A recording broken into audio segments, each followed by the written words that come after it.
Hi friends, I'm Flutter. In this video, we'll discuss what curation means regarding look, the art or visual style for your VR game or application. I'll often say, you need to curate, but what does that mean? The word curate derives from the Latin curare, to care for. When you thoughtfully select and organize the best assets for your VR game, you more effectively present your idea, theme, or concept. Being good at curation is like being a good editor. You determine which art or graphic elements to keep and which ones to eliminate to communicate your idea with the utmost clarity. Words that describe something as well curated are intentional, carefully chosen, work together, cohesive, and even story. A poorly curated look is something that looks busy, cluttered, or filled with unmatching objects, styles, colors that don't tell a story or say anything but instead cause confusion. Think about information overload and how it can make people tired. From creating a heavy cognitive load, like in poor web design that we see here. Another example, let's say you are redecorating your living room. What style or vibe are you going for? To curate a home is to handpick or carefully choose each item in your home. Your home shows off things you have collected over the years to show your individual style and your decorating ability. Many items may also have a fun or interesting story. And how you place them can matter too, like in feng shui, an ancient Chinese traditional practice which uses energy forces to harmonize individuals with their environment. This can be applied to your game too. I often talk about how important the feel of your VR app is, so this is something to think about. If the look or feel of your game is off, then there may be a mismatch between assets, including the sound. It might not be visual, but I like to remember sound because it influences the feel so much. What things can we look out for to make sure our look is cohesive, consistent, specific, and complements or enhances our story, theme, and goal of the game? Let's look at an old prototype of mine called Retro Hack to better understand how I curated that look and the steps you can take to achieve the perfect visual style for your VR game.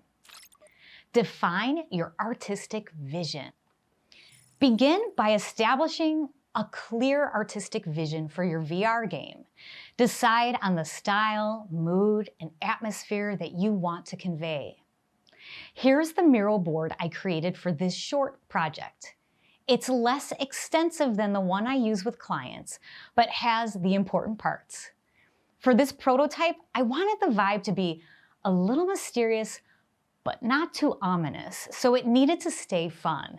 Meow Wolf was an influence, along with 80s and 90s video games and old school video game hacker culture. These retro styles are a lot of fun. But don't forget the context of the time period.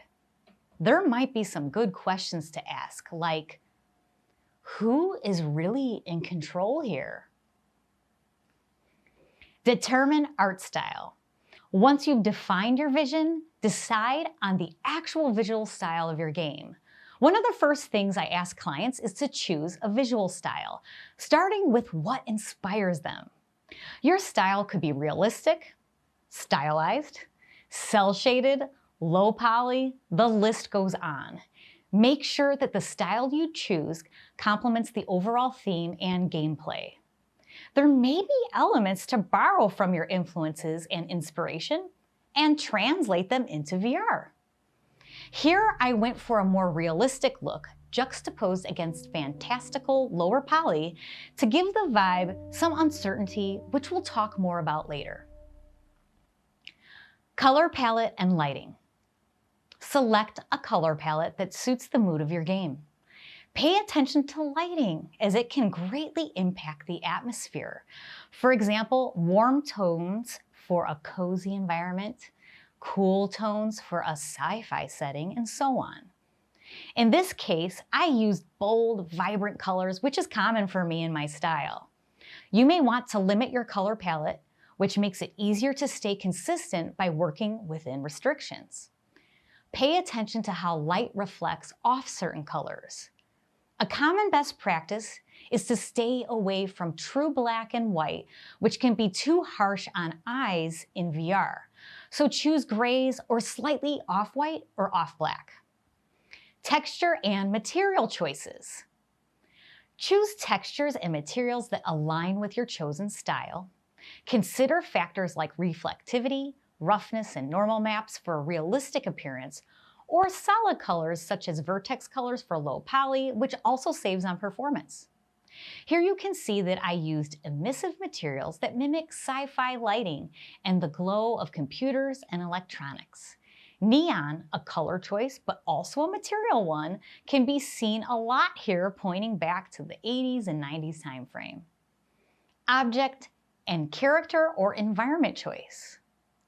Types of objects, as well as characters and locations, often have preconceived meanings or archetypes attached to them, simply by adding them to the scene, which can alter your intention or reinforce it.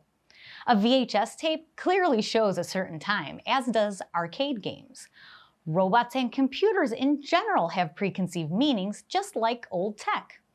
For this scene, I felt it is more disconcerting to be stuck with a robot than another human, which is why I chose that character to provide the player with instructions. Can the player hack out of there? This creates tension and furthers the idea of uncertainty. Maintain consistency. Fonts should all be from the same family throughout the UI. Colors stay within the palette range. Shapes of objects and meshes should look similar in construction. When creating this video, I saw that the font I used wasn't retro, which is something I'd change to what I'm showing on Pinterest, and it doesn't match the robot's text. I believe I was concerned about readability. However, I made sure to use neon green for the text. When we look at the shapes in the scene, there are a lot of cubes to go with an 8-bit retro style, and even though realistic models are used, the robot matches this idea too. Since the cube wall is an activity where people can create a pixel pattern, it's okay to mix the reality style with this low poly 8-bit look because it's speaking to the theme and goals. Organization and presentation. On this next point, let's think about the art world for a minute. The steps considered when curating an art exhibition are selection, organization, presentation. Those are great steps to think about here too. We've already put a lot of thought into selection. Now, how do we want to organize and present everything? This web page has nice visuals showing composition and negative space. The clustering that is shown here is a good example of negative space. Your eyes can rest where there are no objects.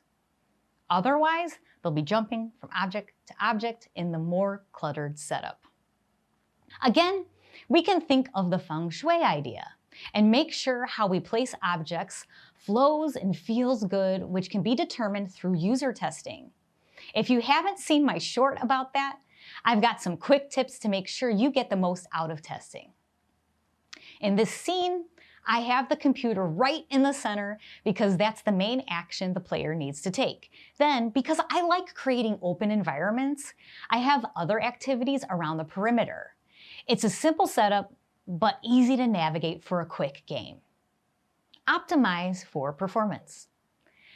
Every decision you make can affect performance, so keep this in mind as you make choices on the look. VR games require high performance to avoid motion sickness and ensure a smooth experience. Optimize your visuals to maintain a high frame rate. To do this, I suggest the first place to start is making sure your 3D models have low triangle counts, your textures are lower resolution, or even have a texture atlas where models share the same texture image. And visual effects can be heavy too. There is a lot to budget for, so keep this in mind. Oh, and you'll need to bake your lighting, but that's for another video. For the too long didn't read summary about curation, here it is. After collecting inspiration for your art style and defining your goal, write down all the assets you'll need for a scene and then make sure they all match and be aware of anything that could affect optimization. A lot of thought and planning go into the look of a game. Once you've got this mapped out, the execution is much easier. To help you plan your look, check out my video about Miro and VR design planning. I recently updated the template too. It's like a visual game design document, a great way to get organized before executing anything. Let me know how you develop the visual style for your game and what your favorite looks are in the comments below. And I'll see you next time, friends. Thanks for watching.